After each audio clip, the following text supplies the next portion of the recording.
In the 6th year of my escape with my child, my billionaire ex-boyfriend, who had cheated on me, demanded to take him away. I firmly refused and planned to leave the city with my son. However, my son broke free from my grasp and ran toward my ex-boyfriend's mistress. It turned out he had fallen in love with his new mother at first sight, so I turned and left, abandoning everything, including my son, and never to look back, no matter how much they regretted it. Derek showed up the moment I was registering my son for school. A whole row of luxury cars lined the curb outside, so Derek, before I could even sign the form, he pushed the door open, grabbed my wrist, and barked. Marcus Howell, from now on, his last name changes to Garrett. Marcus Howell, my son. I froze. 6 years, I hadn't seen Derek since the night he shoved his mistress into our bedroom and let her sprawl across my bed like it was some stage show. Not leaving? Wanna see the whole performance? He sneered, untying his tie. She grinned at me. Sweetie, this mattress is heavenly. Wanna join? I walked out calmly and sat in the living room till midnight. When Derek finally came out, shirtless, lipstick still smudged at his mouth, I stood. Derek, let's break up. He raised a brow, amused. Jealous?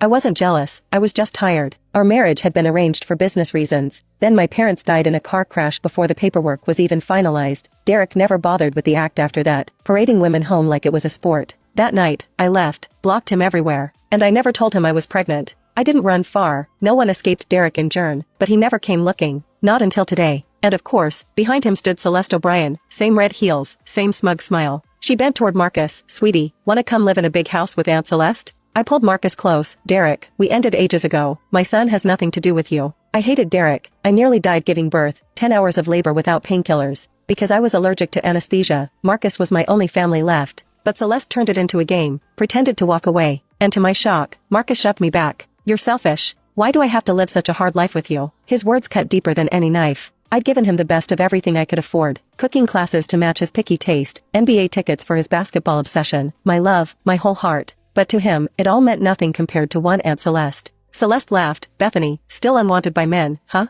I shot back. Funny, isn't it? Bragging about not being able to have kids? Derek's face darkened instantly. He ground his teeth. Bethany, you have one day to get the paperwork sorted. Tomorrow night, I'll come for the custody transfer. And Derek never said anything he didn't mean. At home, I iced Marcus out. No dinner, no bedtime story. Eventually, hungry and sulking, he spilled everything. Aunt Celeste buys me sneakers. She smells nice. Not like you, always smelling of cooking oil. My friends' moms wear fancy stuff. You don't. I could hardly breathe as he ranted. Then came the worst. Daddy doesn't even like you. Whoever Daddy likes, that's my mommy. I sank onto the couch, numb. Finally, I told him, fine, sleep alone tonight. Then I locked myself in my room and called my best friend, Caitlin. Cancel the tickets, forget the car, I'm not going. But before I could explain, Marcus wailed outside my door. Mommy, I'm sorry. Don't leave me alone, please, read me a story. When I opened the door, he clung to me like he'd never let go. For hours later, Marcus lay across my lap in the back of a private car. His hiccup still shook his little body. They say motherly instinct comes from hormones, but I knew better. I loved Marcus by choice, not biology. Even when he said he hated me, my heart still melted when he cried. Why? No answer. The city lights blurred past. Midnight was perfect for an escape. Derek would never expect it.